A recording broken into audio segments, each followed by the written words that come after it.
We've got another Game 7 here inside the NBA playoff bubble. Man, these playoffs have been so good. The Nuggets overcoming a 19-point deficit with 22 minutes to go in Game 6 to force the rubber match. It's going to be tomorrow night, 9 o'clock Eastern on ESPN, Deportes, and the app. Now, after the Nuggets' stunning comeback Sunday, Paul George and Nikola Jokic disagreed on which team has the advantage in Game 7. Take a listen. We don't have pressure. I think the whole pressure is on them. We just go out there and have fun. Effort, I always say effort needs to be on a high level. Have fun and give your all best. We're still in the driver's seat. I mean, it's not a panic mode. We got a Game 7. I like our odds with our group. We put ourselves in this position, and it's on us to get ourselves out of it. But it just comes down to what we do on Game 7. You just heard Paul George say we put themselves in this position. Remember, all the way back to Game 5 on Friday, the Nuggets coming back from a double-digit deficit in the second half to save their season after they went down 3-1 in this series. Now, for Clippers fans, blowing playoff games, blowing series leads, that is something that has plagued the franchise since its inception. Since 2013, the Clippers been bounced out of the playoffs 5 times after holding a lead in each respective series. Most notably, of course, was that one back in 2015. Lob City held a 3-1 lead over the Rockets, only to lose that series in just heartbreaking fashion. Our former colleague, Carrie Champion, coined the phrase, "The Clippers gonna clip." I can't do it as well as Carrie. You can just hear her voice there. But it means that no matter how good things are, something will keep them from accomplishing their goals. Chiney, do you believe in this? Are the Clippers clipping before our very eyes?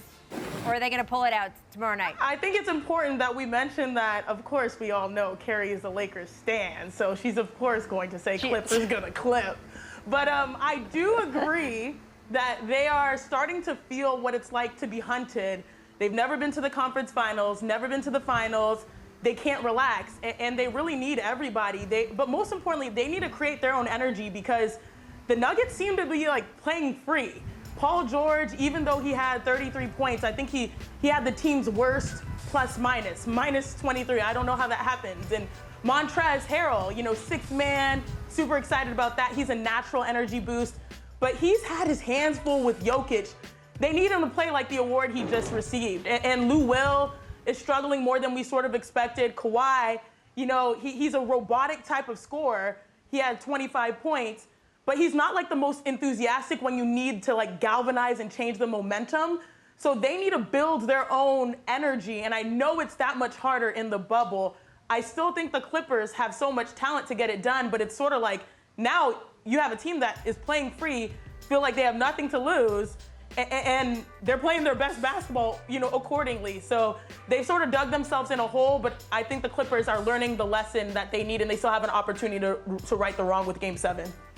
Guys, there's something going on here, and just saying that it's the Clippers losing focus or them, not, being able to hold on to a lead, it's more than that. The Denver Nuggets are outplaying them. The Denver Nuggets bench, which was supposed to be inferior to the 6-man candidates in Lou Williams and Montrezl Harrell, the Denver Nuggets bench has been better.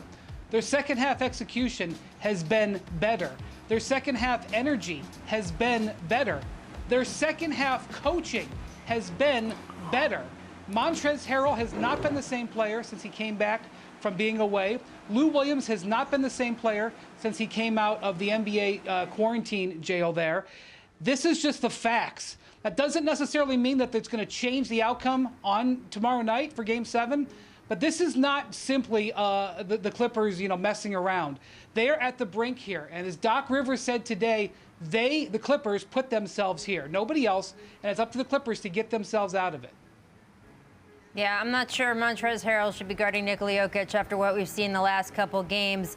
Harrell had a good Game 4, though. So, I mean, it's one of these things that's a little confusing because I think I heard you mention this, Brian, that he's the 6th man of the year, not just of the team, but of the league. And yet he is not the 6th man off their bench in that last game, right? That Jermichael Green came off the bench, that they have not been able to use him as they wanted to. And it goes so much deeper than that. Just so many parts of this team not functioning together the way that they can. And we've seen them do it at times this season, but we have also seen them lack cohesion at times this season.